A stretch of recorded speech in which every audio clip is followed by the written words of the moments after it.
Innal hamdalillah nahmaduhu wa nasta'inuhu wa nastaghfiruhu wa na'udzu billahi min syururi anfusina wa min sayyiati a'malina. Man yahdihillahu fala mudhillalah wa man yudlilhu fala hadiyalah. Wa asyhadu an la ilaha illallah wahdahu la syarikalah. Wa asyhadu anna Muhammadan abduhu wa rasuluh. Allahumma shalli ala Muhammadin wa ala alihi wa ashabihi wa man tabi'ahum bi ihsani ila yaumiddin.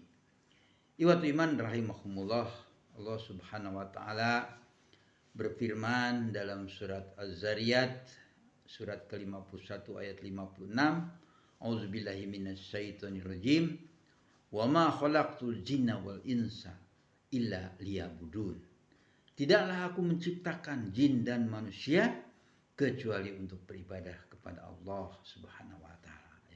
Dalam ayat lain surat Al-Imran ayat 31 dikatakan, Kul in kuntum tuhibbunallah fattabi'uni. Kamu tidak bisa beribadah kepada Allah kecuali mengikuti cara Rasulullah SAW. Mayyuti rasulah faqad ata'allah. Surat An-Nisa ayat 80. Barang siapa yang taat kepada Rasul, maka sesungguhnya dia taat kepada Allah. Dari 3 ayat ini mari kita renungkan kembali tentang pentingnya ibadah atau taat kepada Allah Subhanahu wa taala dan Rasulnya. Ketaatan kepada Allah Subhanahu wa taala dan Rasulnya merupakan kunci utama untuk kita dapat meraih kebahagiaan, keselamatan dunia dan akhirat.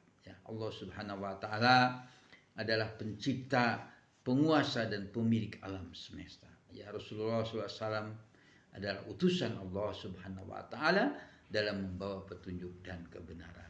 Ketaatan kepada Allah Subhanahu wa taala dan Rasulnya akan membawa kita kepada kebahagiaan di dunia dan akhirat. Sebaliknya, ibadah iman rahimahumullah, menyelisihi perintah dan larangannya, Allah dan Rasulnya akan berdampak pada kesengsaraan yang tiada akhir. Surat Al-Ahzab 33 ayat 66, 67, 68 menggambarkan orang-orang yang tidak taat kepada Allah dan Rasulnya, yang menyelisihi atau mengingkari nanti di yaumul qiyamah akan menderita, disiksa dalam api neraka. Yauma tuqallabu wujuhuhum binnar yaquluna ya laitana ata'na Allah wa ata'na Rasul wa qulu rabbana inna ata'na sadatana wa kubara'ana fa'adluna sabila rabbana atihim difaini minal azab wal anhum la'nan kabir. Ketika wajah mereka dibulak-balik di neraka seraya berkata, coba dahulu aku taat kepada Allah dan Rasulnya. Dan mereka berkata, ya Tuhanku, sesungguhnya kami telah menaati para pemimpin dan para pembesar kami, lalu mereka menyesatkan kami dari jalan yang benar. Ya Tuhanku, timpakanlah kepada mereka azab 2 kali lipat dan laknatlah mereka dengan laknat yang besar. Ikhwat iman rahimahumullah, demikian kiranya ayat-ayat ini dan banyak ayat lain tentunya yang serupa yang dapat menjadi peringatan bagi kita betapa orang yang menyelisihi ajaran Allah dan Rasul sesudah nyata-nyata keterangan telah disampaikan dengan hujah yang sangat kuat, yaitu dari Al-Quran dan As-Sunnah, akan menderita di akhirat kelak yang tiada akhir. Demikian, mudah-mudahan iman rahimahumullah kita semua bisa mengambil pelajaran dari hal ini, termasuk para pemimpin, tokoh yang digambarkan dalam ayat tadi, di semua level, untuk tidak membodohi umat, berbohong dan menjauhkan umat dari kebenaran.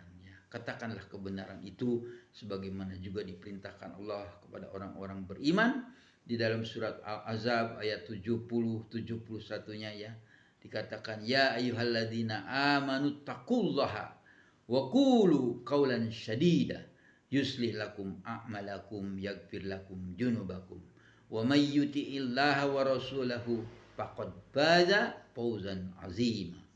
Insyaallah dengan memulai berkata tentang kebenaran atau yang benar, Allah akan memperbaiki amal-amal kita, mengampuni dosa-dosa kita, dan barang siapa yang taat kepada Allah dan Rasulnya, sungguh ia telah memperoleh kemenangan yang agung. Demikian iman rahimahumullah, semoga bermanfaat. Barakallahu li wa lakum. Wassalamualaikum warahmatullahi wabarakatuh.